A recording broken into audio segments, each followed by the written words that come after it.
पुण्यमलं पवित्रं धन्यं यशस्यं पदमायुराशिषाम् प्राणेन्द्रियाणां युधि शौर्यवर्धनम् नारायणोऽन्ते गतिरङ्ग शृण्वताम् नारायणोऽन्ते गतिरङ्ग शृण्वताम्।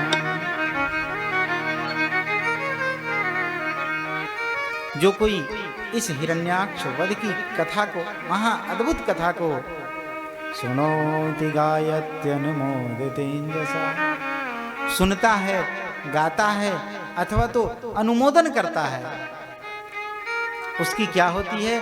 कहते हैं विमुच्यते ब्रह्मवधादपि द्विजा, उसकी ब्रह्म हत्या जैसी भी कोई पाप होवे तो उससे वह मुक्त हो जाता है।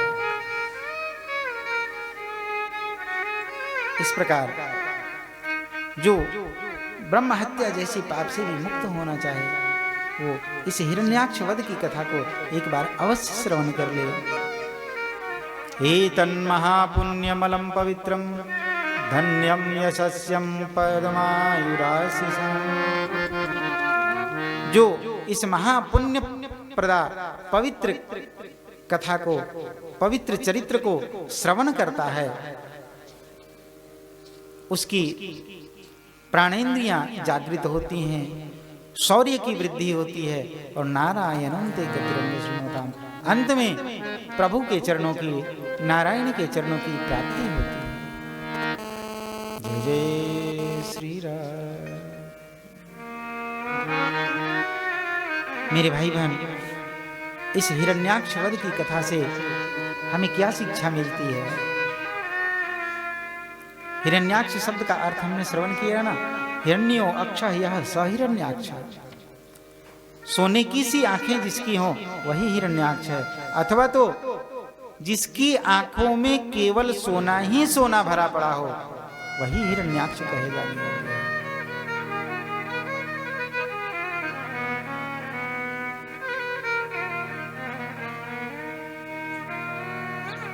जो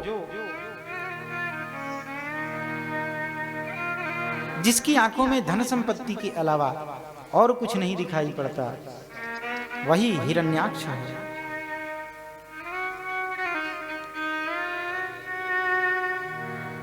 जय जय श्री राधे। ये मानव का शरीर क्यों मिला? मानव का शरीर मिला मानव शरीर को प्राप्त करके भगवत भजन करें, संसार में अपनी घर गृहस्थी को संभाल लें और उसके बाद भगवत भजन करें। जो समय मिले उसमें भगवत भजन करें। लेकिन हम करते क्या हैं? सुखदेव जी ने बताया ना अभी परीक्षित को, रैन गंवाई सोए के और दिवस गंवायो खाए। दिन कमाने और खाने में गुजर गया, रात सोने में गुजर गया। लेकिन कभी हमने इस बात की चिंता नहीं की, कभी हमने ये नहीं सोचा कि अरे यहां से जाने के बाद भी कुछ करना होगा। कभी हम इस बात पे विचार ही नहीं करते हैं। श्री सुखदेव जी कहते हैं परीक्षित, यही तो विचार करने वाली बात है, यही सोचने वाली बात है।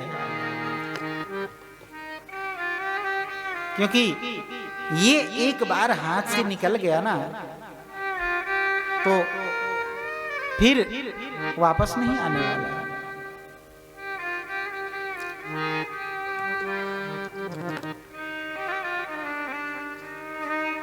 जब तक ये श्वास सही से चल रही है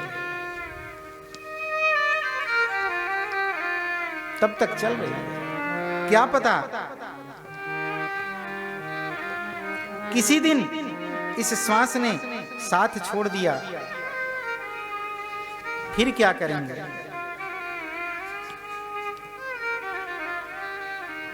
ये श्वास चलते चलते रुक भी सकती है।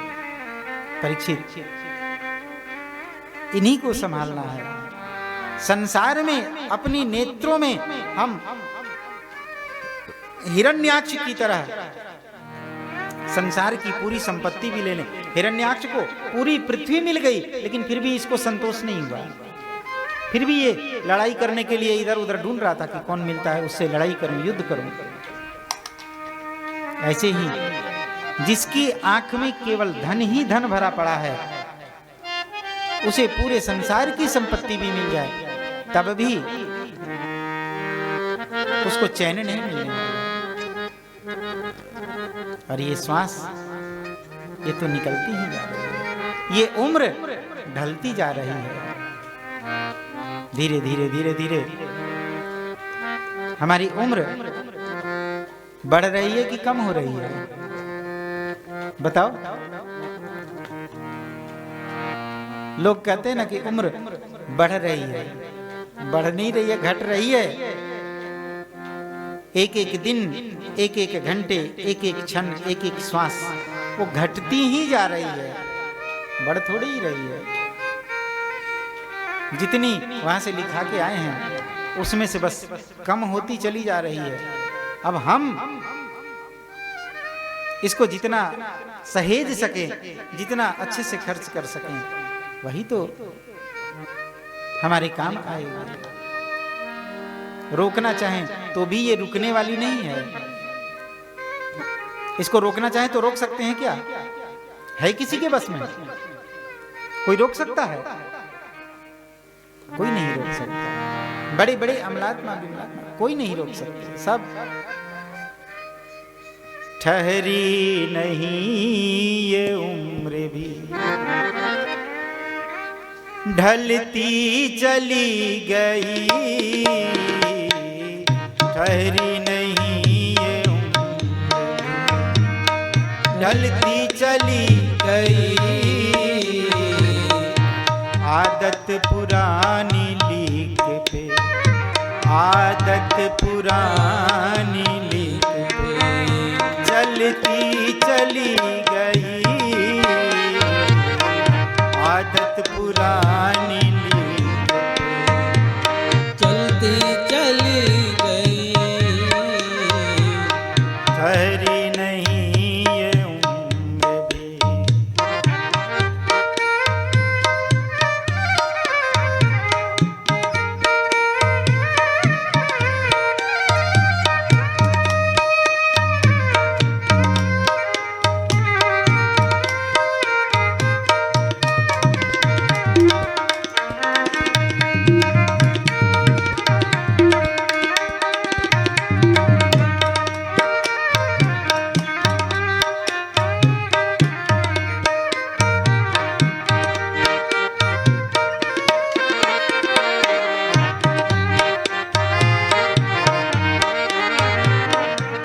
चाहते थे होवे हरि की उपासना।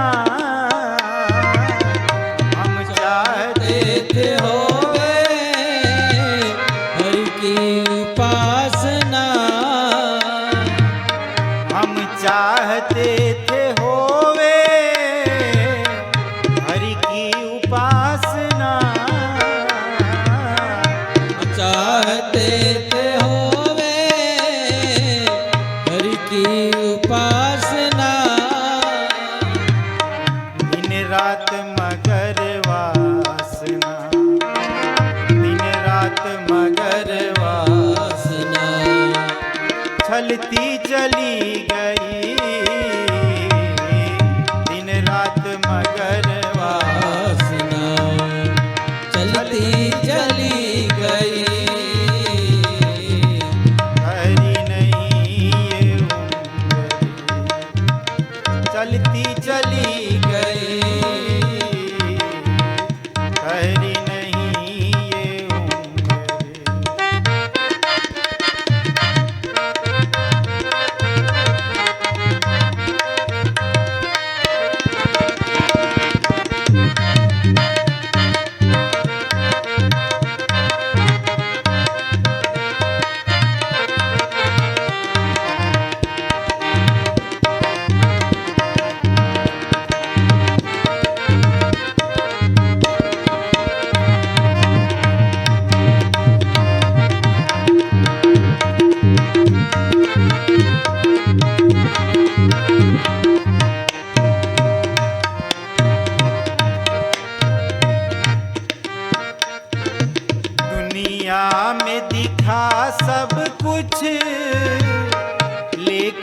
मिला न कुछ, दुनिया में दिखा सब कुछ, लेकिन मिला न कुछ। बेबस जवानी हाथ से, बेबस जवानी हाथ भी मलती चली गई। बेबस जवानी हाथ भी मलती चली गई। हरी नहीं ये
सोचा था संभल जाएंगे, सुधरेंगे मगर फिर, सोचा था संभल जाएंगे, सुधरेंगे मगर, सोचा था संभल जाएंगे, सुधरेंगे मगर फिर, सोचा था संभल जाएंगे, सुधरेंगे मगर फिर। गलती पे गलती होती, गलती पे गलती होती, गलती चली गई। गलती पे गलती होती, गलती चली गई। हरी नहीं ये चलती चली गई, भली नहीं है।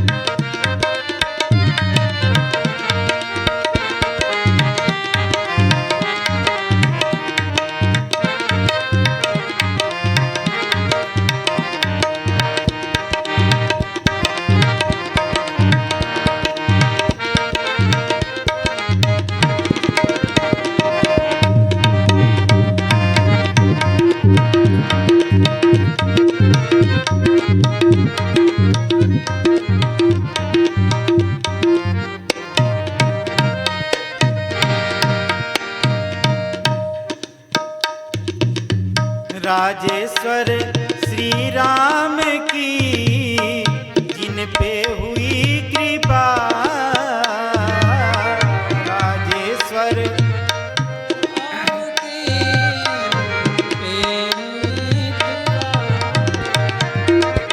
राजेश्वर श्री राम की जिन पे हुई कृपा। राजेश्वर श्री राम की जिन पे हुई कृपा। केवल उन्हीं की जिंदगी, केवल उन्हीं की जिंदगी फलती चली गई।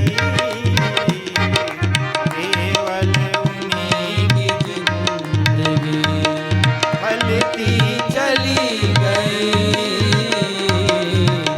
हरी नहीं ये चलती चली गई। हरी नहीं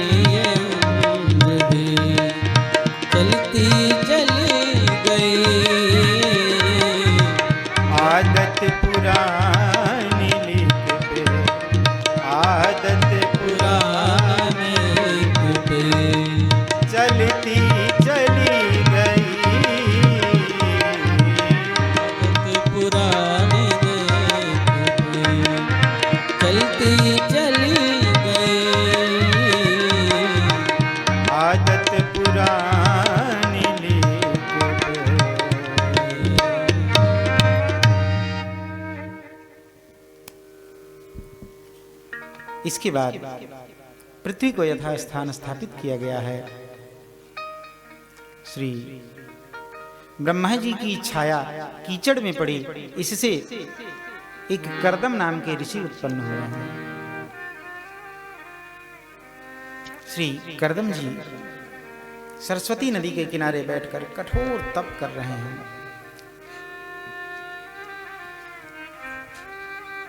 प्रजा सृजेति भगवान कर्दमो ब्राह्मणोदितः सरस्वत्यां तपस्तेपे सहस्राणां समादसः।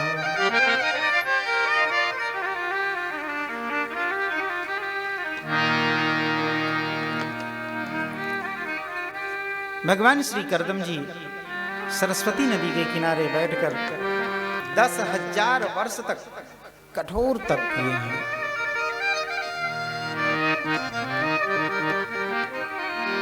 समय बीतता चला गया है।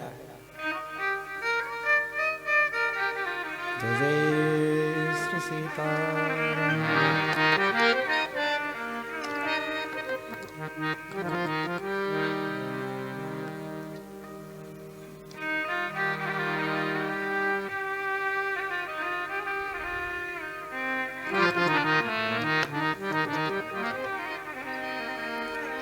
जय जय श्री सीता।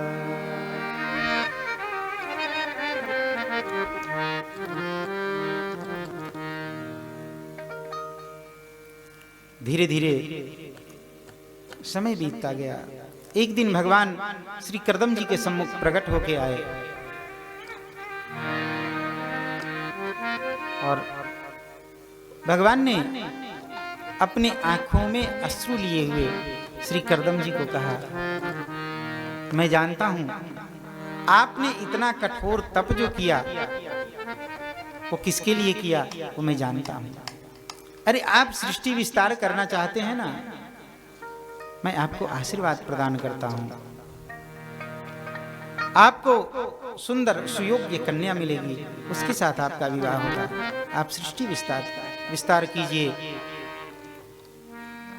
भगवान ने जैसे ही ये बातें कही, ये कहते कहते भगवान की आंखों से अश्रु बिंदु लुढ़क पड़ी, नीचे गिरी। उससे एक तीर्थ प्रकट हुआ जिसका नाम हुआ बिंदु सरोवर। बीकानेर के पास है ये बिंदु सरोवर, बिंदु तीर्थ। श्री कर्दम जी समझ गए भगवान के आंख से अश्रु क्यों निकले। अश्रु इसलिए निकले कि देखो, एक तो इसे ये मानव का शरीर मिला, मानव का शरीर प्राप्त करने के बाद इसने कठोर तप किया 10,000 वर्ष तक, और उसके बाद मांगा तो क्या,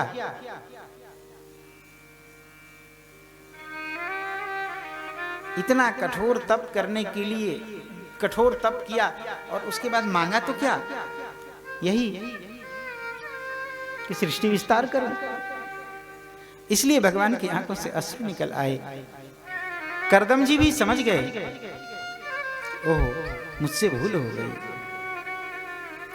कर्दम जी ने भगवान से कही, प्रभु एक बात, आपने सृष्टि विस्तार की कही है, मैं सृष्टि विस्तार करने जा रहा हूं, सृष्टि विस्तार करूंगा, लेकिन कृष्ण गोविंद हरे मुरारे, हे नाथ नारायण वासुदेवा।